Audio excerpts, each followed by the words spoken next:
Our next speaker, Vikas Jhingran, the Swami's question. The Swami's question. Vikas Jhingran.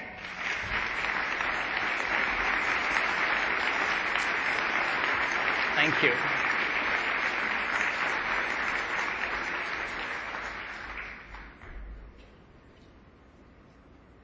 My hands were shaking. My throat was dry. In my hand was a letter that was going to change my life. Would it be for the better or worse? The answer was inside. I stared at the return address, MIT, Massachusetts Institute of Technology, the graduate school of my dreams.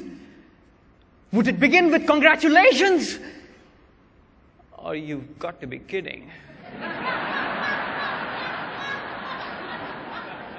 The answer was inside.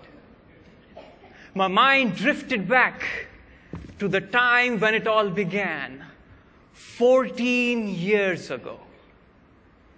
Madam Contest Chair, fellow Toastmasters, and anybody here who remembers being a teenager.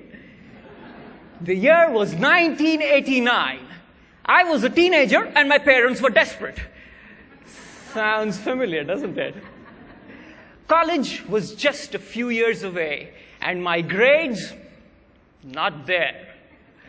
My parents had been brilliant students and very trusting of each other because they ruled out any problems with my genes.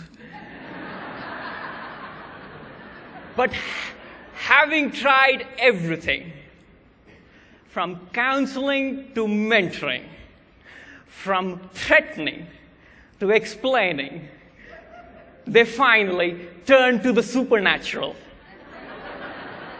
the Swami. One afternoon, my mother and I traveled to the old part of the city of Calcutta, India, where the houses were so close that sunlight was a myth. The aroma of spices drifted in the hot, humid air. And here in a small hut sat the holy man everybody called the Swami. His saffron robe drenched in sweat, he tried to answer the problems of the people who had come to see him. My mother pleaded, "Swami, Vikas has lot of potential, but grades are bad." To which the Swami replied, "Meditation. Try meditation." And in a flash, his attention was on the next person. Now, I didn't want to get into this meditation stuff.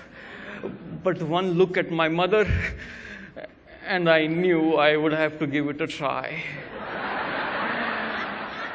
But then I got hooked. Did you know meditation is cool? Yeah, when my friends found out I was into meditation, my popularity shot up like Apple stock. I was really enjoying all the attention, but behind closed doors, my actual meditation practice was in some trouble. Sitting in a room with my eyes closed should not be a big deal, except I could not stay awake.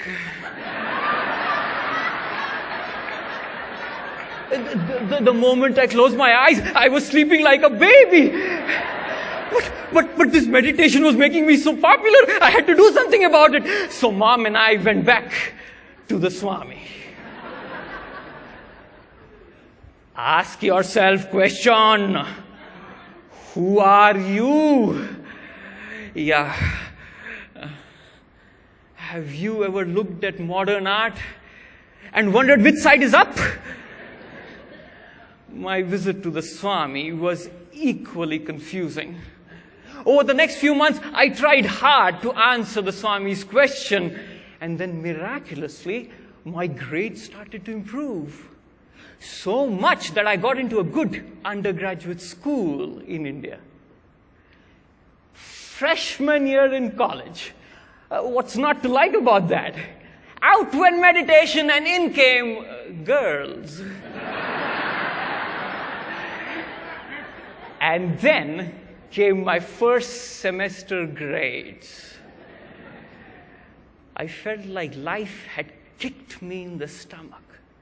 So hard that I was left gasping for air, searching for answers. And in the next few months, everything I tried to bounce back only made me believe that I did not have the ability. Until one day, tired, frustrated, I went back to my room, closed my eyes, and returned to the Swami's question. Who are you? And in that deep silence, I heard the music of my dreams, the song of my talents, the symphony of my spirit. And I realized what the Swami had done. Meditation was just a tool so that I stop and listen, because the answer was not out there. The answer was inside. 14 years later, once again the answer had been inside. Yes, the letter did begin with congratulations. I had achieved my dream. Only because the Swami showed me that the answer is not in some magic pill or with Dr. Phil.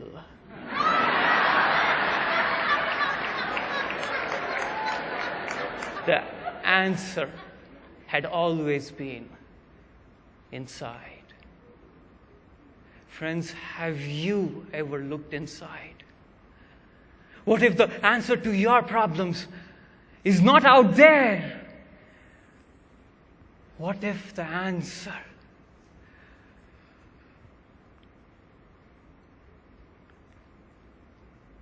I ask you now what the Swami asked me then?